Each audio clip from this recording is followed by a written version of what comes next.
It's okay. You know me, man. So you guys got hors d'oeuvres? I'm gonna get it covered. Is everybody ready? Yeah. It's gonna be a trippy video with all I think they went to get a tripod. our background is. I'm a rock, I don't need a tripod. You are a tripod. I don't think I need to know about that.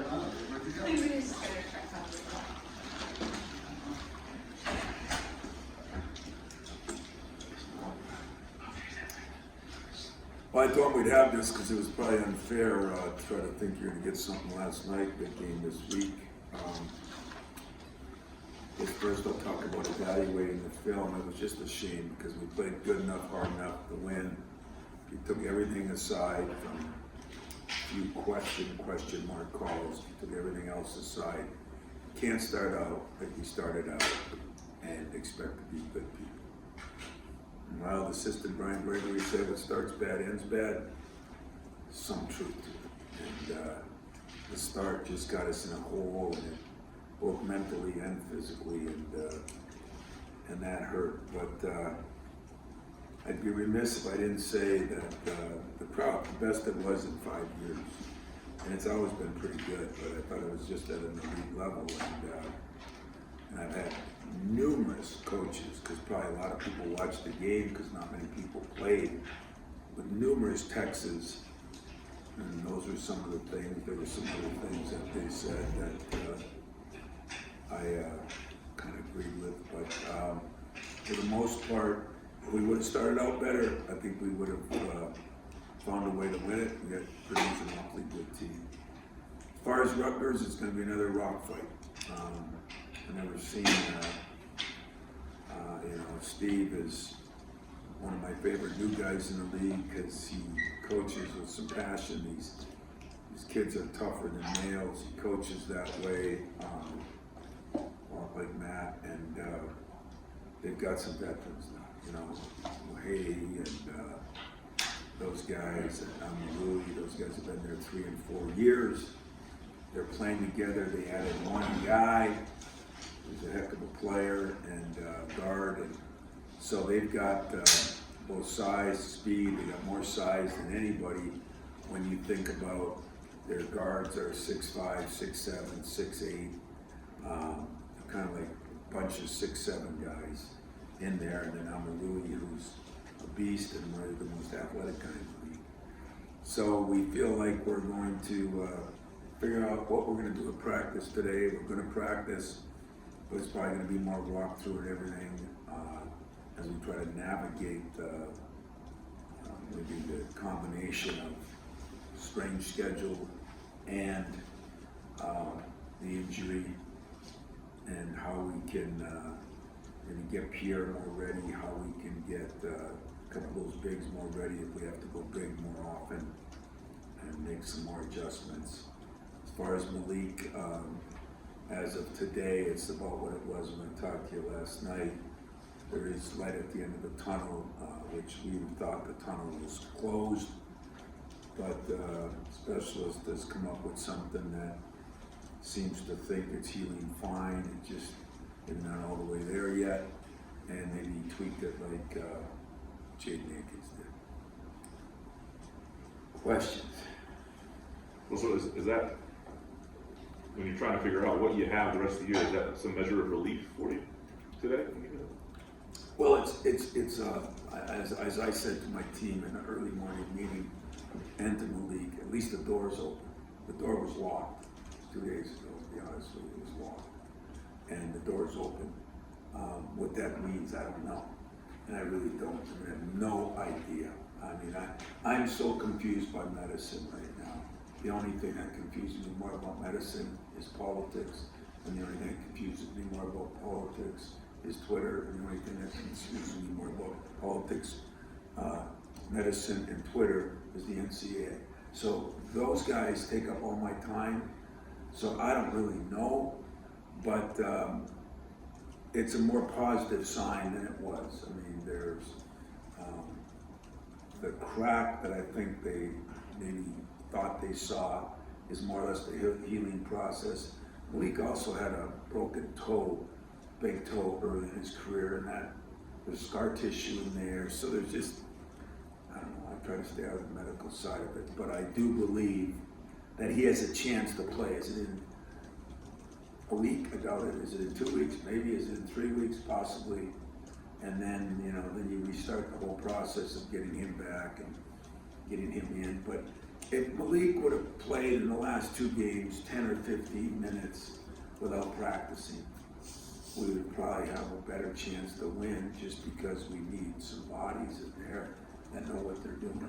And so whatever I can get out of him, as long as it's not in any way detrimental to his health, which we've been guaranteed it's not, guaranteed best you could, I think it's a positive. It's out of your control, but Jade Nakins, Malik 3 times. How frustrated are you by this?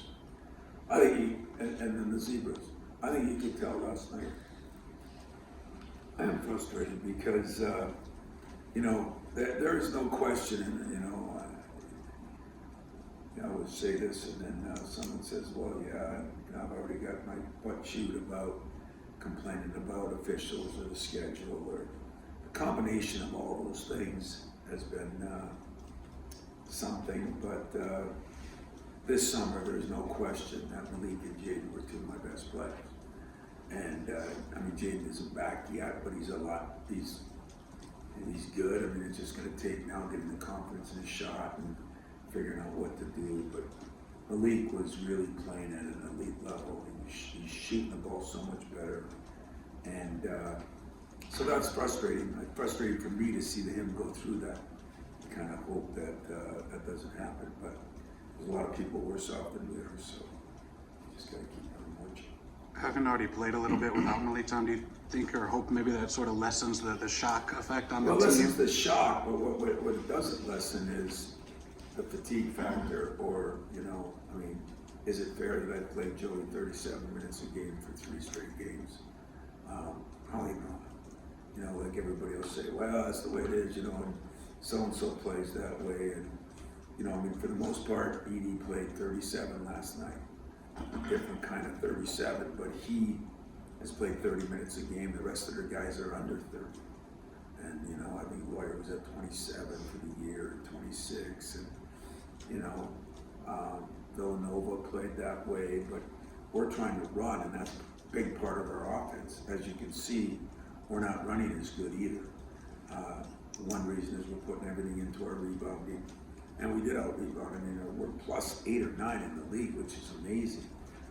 But our defense has been pretty good. When you don't score on the break, your offense is never as good. So we're taking one away to add one. That's about the way it's been. And it's frustrating because we're constantly trying to think, okay, now do we have to play 2 bigs more? Just because of numbers. If we have to do that, you got to change a lot of your offense. It'd be like taking 2 receivers away and putting 2 tight ends as running backs. Well, now you're going to run the ball more. And that changes everything. So that part has been frustrating, but it's. I think the hardest part has been just never being able to practice with those guys. And it's been almost all year. And we went back and looked at last year. One day makes a big difference. That's what. Even you guys, I think. You're back here today. How do you do that and not complain about it? Rutgers gets an extra day here. What's 1 day? 1 day is a lot when you're a player, because you wouldn't have to come in for a 7:30 beat, after a tough loss. And that's what 1 day is. 1 day is big, and I don't know why we're going to this. I guess Illinois has got a brutal part coming up. I don't know who else does, but there's been some tough for other teams too, and I don't think it's good for the Big Ten. I've said that publicly, I'll still say it. It's not the way it's been in years before. We've had some 2-day preps, of course, but then you get a 4-day, or, I know you guys don't care, but try to go to the dentist or get a haircut. There's no time. Would you prefer going back to 18? Is the 20 what complicates this? Well, there's a lot of things that complicates it. you guys are the big, TV's complicates it because we have so many different networks now vying, and nobody wants everybody on the same night. They want it spread out, and so it creates some problems. I've said before, I don't know if we should play 2 less non-conference games. That would help. I mean, it's just all squished in. I mean, look at what we did this year. I mean, yeah, we traveled some and that, but it's just a number of days, and when you put final exams in there and things like that, it screws up a lot of things. And I heard, according to KP, that this was a down year. This was a year. I would say it's like leap year, but we have a week shorter before the NCAA. The NCAA tournament's a week earlier, and so it's even more crunched, for whatever reason that is. But I would have complained about it win or lose. I don't think it's best for the kids or for the coaches or for the teams or for the Big Ten. I don't know what other conferences are doing, but I've been in this thing a lot of years, and Mark Montgomery comes in and he's checking last year's and he's saying, look at that. So, we had 4 days here and 3 days there. So it's different, and big deal. It'd be no big deal if it was the same for everybody.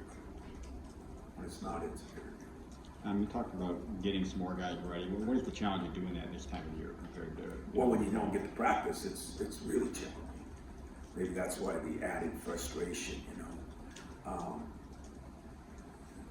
but Jackson and Cooper, I mean, in their own ways, they each bring something different to the table.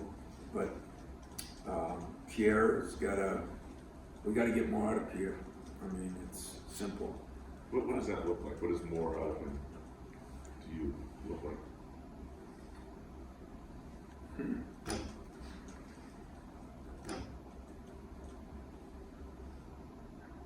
Watch my words. I'm thinking before I speak. Pierre Brooks is a very, very good player, if you ask me. Really is. And yet he doesn't always do the things that will put him in a position to be a very, very good player. You gotta take care of yourself on the court, off the court. You got a great kid, pretty good student, no problems there, but it's been a little bit of a strain here as far as what we think he needs to do and what he's done. And what happens is, if you're not playing a lot, everybody gets depressed, everybody gets bummed out, and then you don't work as hard, you don't do this as well, you don't take care of yourself. So then all of a sudden, like happens a million times in all of our lives, opportunity knocks. And I told the guys a story that you can laugh about, but when I went to college, I was the 25th man on the 24-man roster. Okay, we had varsity and freshmen then. By the end of the year, between guys flunking out at semester, guys getting in trouble, Division II, a little different there, and all the things you go through, there were 14 of us left, 13 of us left. So I got to play a little bit. And I was still at least the best conditioned guy. I was the best this guy, the best that guy. Put yourself in a position to be ready when opportunity knocks, you get your chance. And I don't think guys do as good a job of that now. They don't enjoy the process. So what do I think of Pierre? He's a very good shooter. He's got to be in the best shape of his life. And that is one thing that he's got to get better at. Never been a great defender. He's got to be a good defender, but he could play the 3 and the 4. And so now we got to work him in at both spots a little bit. But he is good enough to help us and help us a lot. Took some good shots, just missed them last night. I could care less about that. Had one big time rebound. I'd like to see that on a regular basis, and I think he could, if he gets himself in the best shape he can be in, which this summer he was. Tom, there was a moment you were sitting next to Malik in the first half. You said he handled the news well. What did you say to him during the game? I did go sit by him. I was looking for some good karma. We were down 24-11, I think. But I just explained to him, understand this, so if you can come back, because they'd given me the news right before that he had met. But even if you can't, how you can help us is the hardest thing to do is self-evaluate. So these players aren't seeing it the same way I am. We all understand that. But you see it. You saw that start we had. You see AJ do some things that I've never seen. Throw it into a guy's back, step up bounds. And I said, those things create a situation, and you gotta understand that that's okay if you wanna be good. But if you wanna be better than good, you just can't make those kind of mistakes. So I just, that's what I got. Rutgers is the only team that has beaten Purdue. Obviously, that's the only loss that they have. But how dangerous, in a sense, are they when it comes to, like, what did they do well to beat Purdue, and what can give you challenges with them? Well, I think the challenges are, I think they might be the toughest team in the league. I told you I thought Illinois might be the most talented. Purdue's the biggest, just because you got three guys that don't weigh as much as he weighs together. But tough, street tough, teams like I used to have here, we had the Flintstones, they've got all those kids from Jersey, New York, tough kids. And size, and now experience. They all been through those losses, they won last year some. But if you looked at them, we forget, they had that game at Ohio State that they had all but one. And, or they'd be, what are they now? 5-2. They'd be 6-1, tied for first. So don't get Rutgers confused with 5 years ago. It's a different Rutgers team. Those guys that took the beatings are now juniors and seniors. It is a very good team, very well coached, very physical, very tough. And they took it to Purdue pretty good there. And Purdue, we know how good they are, especially at Mackey. So it's going to be a hell of a test for us. Coach, you talked a lot about AJ stepping up, developing more of a leader on the team. What did that look like in a game like last night? And what do you hope to see more out of him?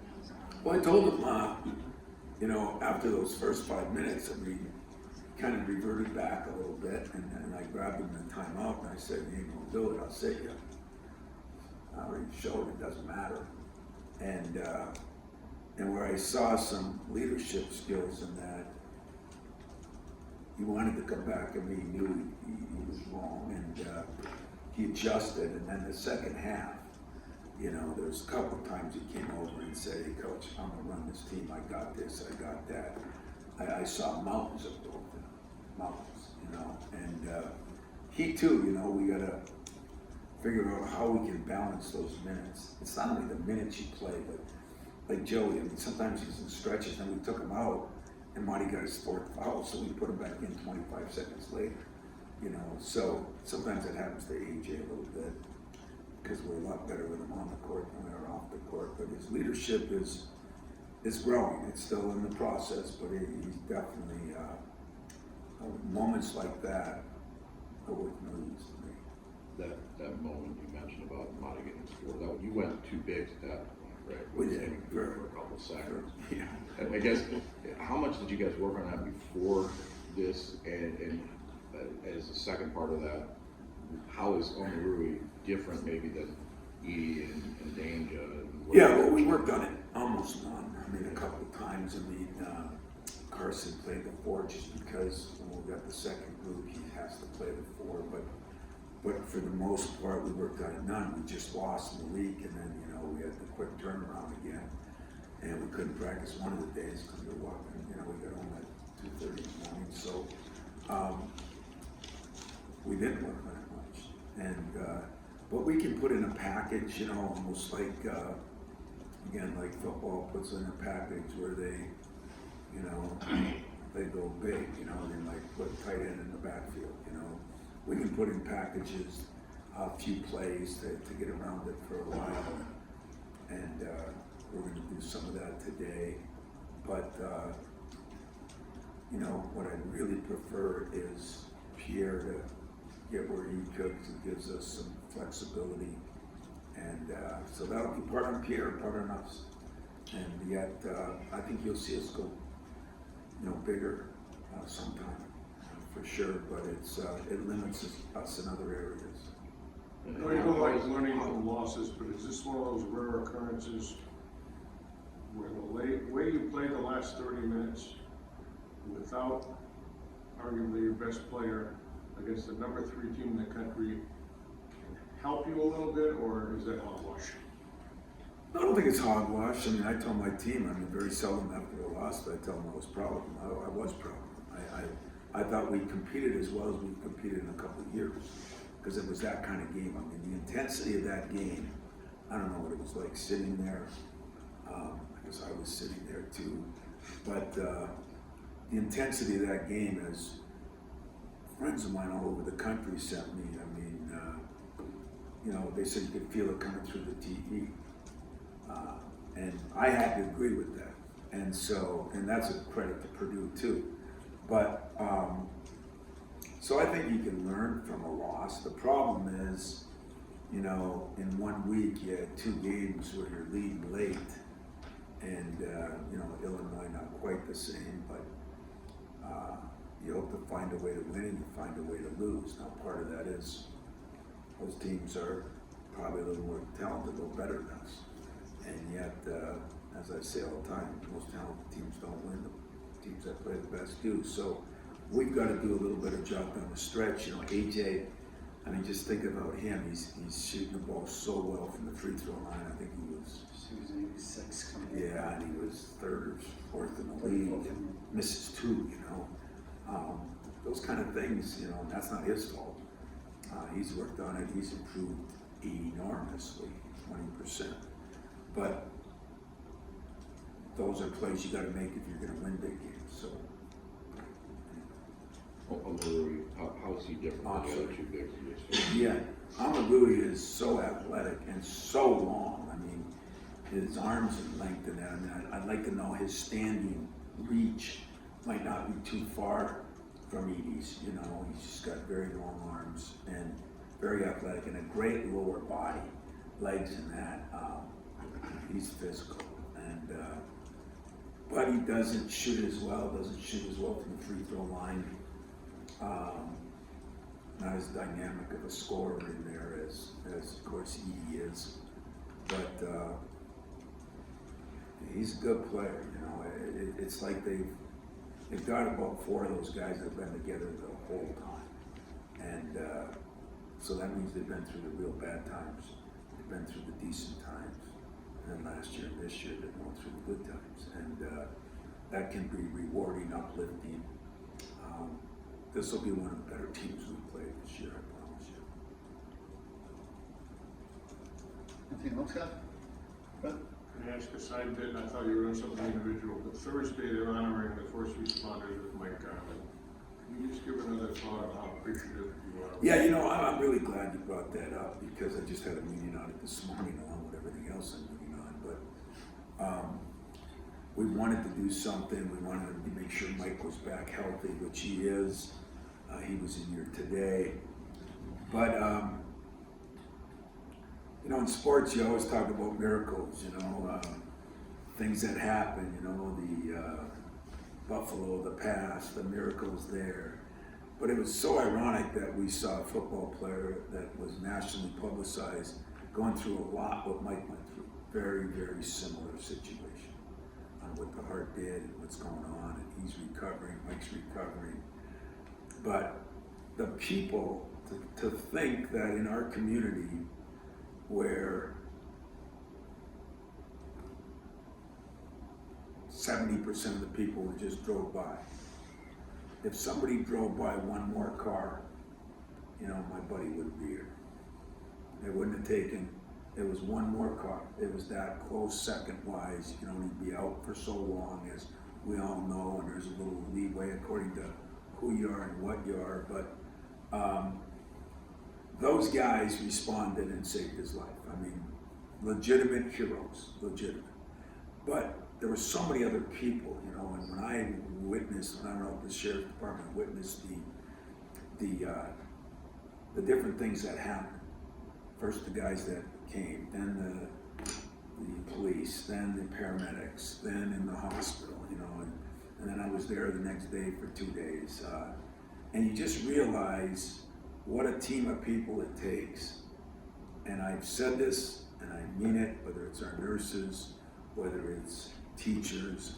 I mean, there's certain professions that get paid the least, sort of, and probably are responsible for the most. And that's what I think of our first responders in every way, shape, or form. You know, an ambulance driver, a paramedic, you know, police officers. I mean, we wanted to defund them and do all this crap. And then these guys, all they did is save somebody's life. Now, it might not mean the same to you, but it sure would be if it was your father, your mother, your brother, your sister, your husband, your wife, your child, you know, and or your best friend. And for me, it was the last one, you know. It was one of my few best friends. And to witness what I witnessed, to see the video, to see step by step what happened from a minute after the accident, which really didn't cause his problems caused the accident, but to see how that went all the way to that truck pulling up to the hospital, and then what happened after that in the hospital, it just took so many different people, and we just don't appreciate it until it happens to us, including me probably over the time. But this one did happen to me. At my one weekend, I was at my cottage in August. I mean, I had been on the road, and so I went out there on Friday night late. I got up Saturday morning, went for a little jog, and I'm sitting there looking at the lake, and my daughter was there, and she screams that Mike's wife is on the phone, and Mike might be dead. And as I said, I jumped on the phone for 10 seconds, told my family to talk to his wife, and I jumped in the car and drove a little bit above the normal speed limit to get to the hospital. And then you're getting, Garrett was giving me play-by-play as I was going. And I mean, at one time it was slow down. It's probably not gonna matter. And to go through that and then see him come back on the other side. And then that day I called the two of the guys that they got their names from somebody. Garrett hunted them down. And I called both guys that day. I got one of them, the other one took me till the next day. And then when I talked to Sheriff Wigglesworth and the different people there, and then I went out to Mason and saw some videos, things that they had done. Miracle. And to think that you're within seconds. And those guys live it every day. And I think my damn game against Purdue was life and death. You know, it brings so much perspective. Unfortunately, only for that period of time. You know, a week later, the Purdue game was probably life and death because Mike's okay.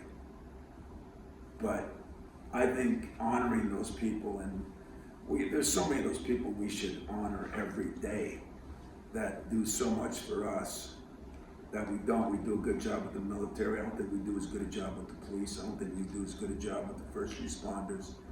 It took 9/11 to tell us that guys were actually walking in the buildings to save other people's life knowing they were gonna die. You know, I'm not sure I could do that. They do it all the time. So it's a good thing you brought up, Fred, because we are honoring those people, and it's not just the two, it's all the people that touched it. And I thought, as I said to you a week ago, I thought Buffalo did an incredible job of that, talking about all the nurse, the person at the front office, just the different people that touched his life to get him through when everybody thought he was all but gone. And I told you it was ironic that the equipment man got involved. I told Schroeder, you finally have some worth, you know, because I've known you for 25 years, you've had none. You finally have some worth. And I told him, make sure he gets a CPR class in case I go down. You know, I don't think he would jump on that, though. I think he would. But guys did. Guys that mattered did. And those guys, I hope 15,000 people rise to their feet. And I hope it makes them think about what is really important. And seeing Mike walk in today, seeing him is just something special for me, because I know the truth on where he was from life and death. And this is not an exaggeration. If you knew the whole story, and you know, I don't know what all they're going to talk about, what they're going to do yet with putting that together, but the truth of it is, you know, just one more car had to go by without somebody stopping, because there were cars that did. One more car had to go by, and my buddy from college would be here, and now he's going to live to see, you know, more grandchildren, better life, and everything's going to work out, because a couple people stopped, a team of people rescued him, some incredible doctors took care of him, nurses. It's the American dream, man. It's what it's really all about, and it is life and death. And at least for this moment, as I think about it, it puts the Purdue game out of my mind. And so I'm looking forward to Thursday too, and I appreciate that. Hope all of you, you know, understand that this job has so many frustrations to it. It really does, because there's so many things that you don't get to control. And if you're anybody that's been successful, whether it's you, you want to control your stories. Everybody's a control freak. We all want to control our stuff. And there's a lot of things that you can't control when you're dealing with the people I have to deal with. And so if last night was a little frustrating, accept my apology. You know, but then again, you know, you guys need to be kept in check once in a while too, because you keep me in check. So I guess it's an even deal. You know, you get me, I get you once in a while. We'll have a hell of a party at the end of the year. Cool. Thanks. Thanks, Tom. One of the guys that